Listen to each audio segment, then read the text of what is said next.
and stop recording right there. Okay. All right.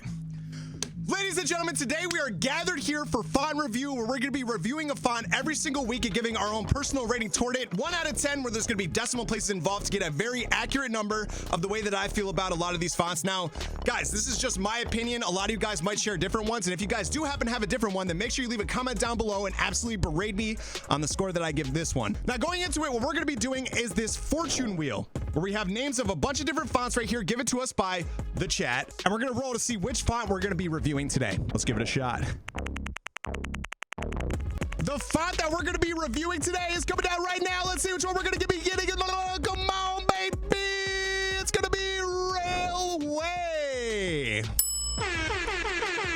All right, guys, so here we are going into episode 2 of font review. Today we're going to be working with Raleway, which is, well, an interesting font that I've seen used many times. Dude, there's just one thing that I absolutely hate about Raleway, and it is the W. The crossover right here that makes like an X always becomes so distracting. There's so many times that I've wanted to use Raleway and then I literally have to stop because I look at that, I'm like, that's absolutely disgusting. Now I could outline it and then just get rid of it if I wanted to, but I mean, 1, that's just added work, and 2, there's just sometimes where, like, if you're using it in a paragraph, it just won't work properly with that. And the bold version of it, I'm just not necessarily a big fan of, like this headline. There's something about some of the shapes and, like, especially in the L, like this curve right here, I think is almost unnecessary. And I mean, it does match like the A a little bit, but then it almost goes a little bit too much. Not a fan. One thing that makes this font so good is the fact that they're all these different weights. I mean, we're looking at a Nathan's hot dog eating competition with all the different weights right here. We got light, regular, medium, semi-bold, bold, extra bold, and I'm pretty sure that there are a few others, but for right now, I mean, when you look at these are all the ones that you're basically going to need whenever you need to use it in a project. Makes it great for any paragraph form, any headlines you need, or anything that just comes as a thick typeface that you would need at all. It does work really well, but again, that W is just so distracting. Now, it could be a certain style that you actually want for your specific project, whatever it might be, but just for my personal taste, it's not something that I like, and some of the curves they have are just a little bit too drastic. But because of these different weights, you can also change up the kerning to make them much more impactful. I personally think that medium is the best way to use this, but if you spread it out a little bit more, make it a title case or a all caps, you start seeing it in a completely different light. Now you start having these different styles, and you can start playing around with it in a way that makes it a lot more functional. I will say that I do love the way that these curves are. It makes it feel much more unique. Where you look at the way that the curve of the M comes into the angle, or the curve of the D. It's got a really nice curve of the D. Penis. What do you mean by that? But it looks like it's actually like unique rather than just having like a perfect circle added to like an L. Like, look at the bold right here, right? Like, let's just say that we did this. You could tell the complete difference that comes with what could be this shape versus what it actually is. It just makes it feel a lot more realistic and looks like it was actually drawn by a pen. One thing that I mentioned before, because of my expertise, well, I would not call it expertise at all, actually. One thing that I would say, as far as my experiences of creating my own custom logo types that I did throughout the 365, now that I do with commissions all the time, these 4 letters end up being some of the hardest to work with, especially creating them right from scratch. So I like to see what these fonts look like with A, G, Q, and Y. I'm also going to add S in there as well. Although it can be pretty generic, when you see it used in many different fonts, it looks relatively similar. But when I do it, oh my God, if you ever try to make a custom S, you know just how difficult it is to actually create this shape. A headline style. You look at the quick brown fox jumps over the lazy dog, something that we mentioned before, where this specific sentence shows every single letter of the alphabet in it. There's just something off about the bold look to this font.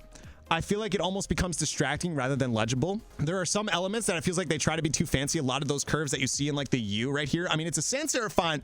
It should be pretty simple, but they add these different accents to try to make it more distinguishable as Raleway. You have the W. The W is the most distinct thing that I have found with this font more than anything. It just sticks out to me immediately because I absolutely hate it. But then the curve of the D and the curve of the A, the curve of the U, same ideas. It just feels like it's trying to be different when it doesn't need to be. Like, why did they have to go so crazy with the W? It's got to be because the W was in the name. I think it would look better like this. Like, here, let's actually write out Raleway, but then use that M. This looks so much better than this W. This makes more sense. It's more functional. All right, now let's go into Photoshop. Okay, so here we are in Photoshop looking at different mockups that we can use for Raleway. Here you see the actual title of it, but then we have the font with the weird W. And that W just stands out so much more, even when you see it in the different widths. Right here we have a medium width, but look at the W's, bro. It's just right there. The font with the weird W. However, everything taken away from that, obviously I've been shitting on the W a lot. When you look at it, it is a very dynamic font, and you can use it in many different ways and really stands out as a sans serif font. If you're going into mockup number 2, you can see how it's using the book right here. A perfect title right here. Title case looks very nice in this big, bold font. Here you even see it with the thinner weight. It could almost be a way to replace Helvetica.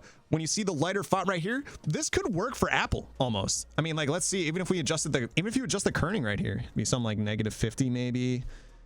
And then even if we went for just like one shade lighter, this is almost indistinguishable from Helvetica. And then of course, going into here for our last one, very consistent, super consistent. And as much as I've been shitting on this W, it almost works really well as a pattern. But overall, I mean, Raleway, as much as I'm goofing on it, is a very solid font. Very solid. Here's the big answer, guys. What should I do? What would you guys give this font? I'm gonna get a 7.9. Raleway is a 7.9. Some of the curves in some of the letters and then the W itself just feel very weird to me. But apart from that, very dynamic font, works super well. Absolutely do feel like it could be used in many different situations and scenarios. It could actually be viable for a lot of different projects. If you're a graphic designer out there and you're looking for a very solid sans serif font that is super dynamic, it could be used throughout multiple situations. It could almost be used within different pieces of branding. Let's say that someone actually needs a font to be used within their branding, needs a good sans serif font. It might be viable. It's just that if whatever brand that you're working with has a W in their name, you should probably go with a different one. I think 7.9 is a pretty solid rating though overall.